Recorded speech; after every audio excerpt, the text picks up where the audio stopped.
नरेंद्र मोदी, नरेंद्र मोदी, नरेंद्र मोदी, नरेंद्र मोदी, नरेंद्र मोदी, मोदी, मोदी, मोदी, मोदी, मोदी, मोदी, मोदी, मोदी, मोदी, मोदी, मोदी, मोदी, मोदी, मोदी, सब जोरदार, मोदी, मोदी, नरेंद्र मोदी, नरेंद्र मोदी। हम सबके नेता आ चुका है, जोरदार सभी कार्यकर्ता अपने नेता का अभिनंदन कर रहे हैं, वंदन कर रहे हैं। इतनी बड़ी जीत प्रधानमंत्री मोदी जी के नेतृत्व में एनडीए की हुई है। सभी कार्यकर्ता जोरदार नरेंद्र मोदी, नरेंद्र मोदी। देखिए प्रधानमंत्री मोदी जी का स्वागत अभिनंदन हो रहा है। नरेंद्र मोदी, नरेंद्र मोदी, नरेंद्र मोदी, मोदी, मोदी, मोदी, मोदी, मोदी, मोदी। राष्ट्रीय अध्यक्ष जी प्रधानमंत्री मोदी जी को रिसीव किए हैं केंद्रीय कार्यालय में।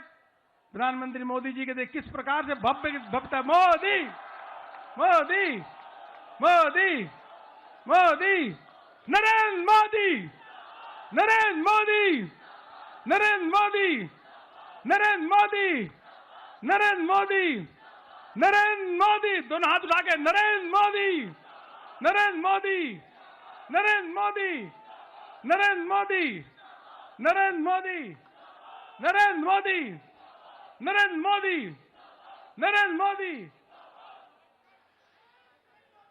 जय जय श्री राम, जय जय श्री राम। यह 200 एनडीए की 4 सीटें जो आई है ये ऐतिहासिक है।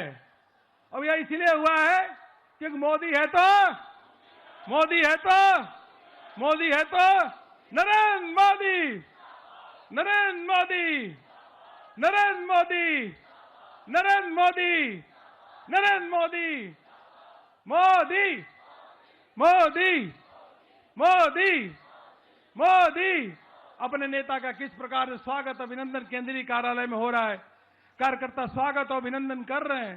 हृदय से अभिनंदन और वंदन पानी प्रधानमंत्री नरेंद्र मोदी जी का कर रहे हैं। इतनी बड़ी ऐतिहासिक विजय प्रधानमंत्री मोदी जी के नेतृत्व में हुआ है। फिर नारा लगाएंगे मोदी, मोदी, मोदी, नरेंद्र मोदी, नरेंद्र मोदी, नरेंद्र मोदी, नरेंद्र मोदी, नरेंद्र।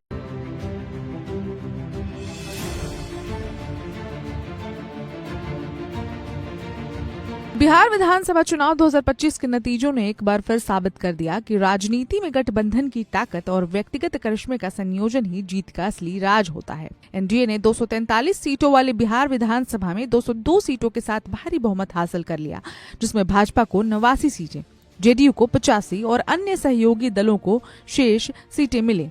लेकिन इस भव्य जीत के बीच एक नाम जो सबसे ज्यादा चमका वो है केंद्रीय मंत्री चिराग पासवान।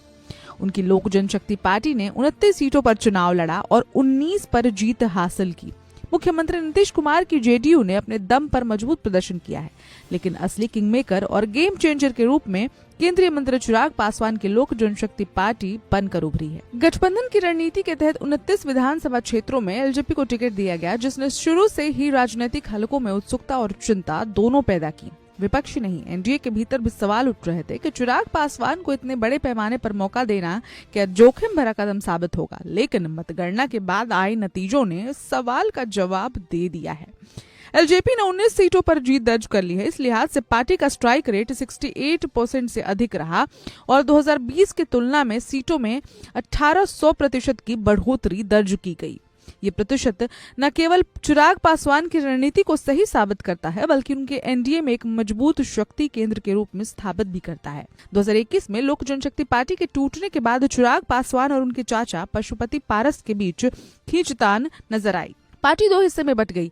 चिराग के नेतृत्व वाले पार्टी का नाम रखा गया लोक जनशक्ति पार्टी रामविलास, जबकि पारस गुट बना राष्ट्रीय लोक जनशक्ति पार्टी। चिराग पासवान ने अपने पिता रामविलास की राजनीतिक विरासत को जिस तरह संभाला, उसने धीरे धीरे बिहार की राजनीति में एक महत्वपूर्ण चेहरा बना दिया गया। एलजेपी का इतिहास और गिरावट के बाद वापसी। मूल लोक जनशक्ति पार्टी की स्थापना वर्ष 2000 में रामविलास पासवान ने की थी। 2005 के फरवरी चुनाव में पार्टी ने 178 सीटों पर लड़कर 29 सीटों की शानदार जीत दर्ज की थी, लेकिन ये सफलता दोबारा दोहराई नहीं जा सकी और अक्टूबर 2005 में वो केवल 10 सीटों पर सिमट कर रह गई।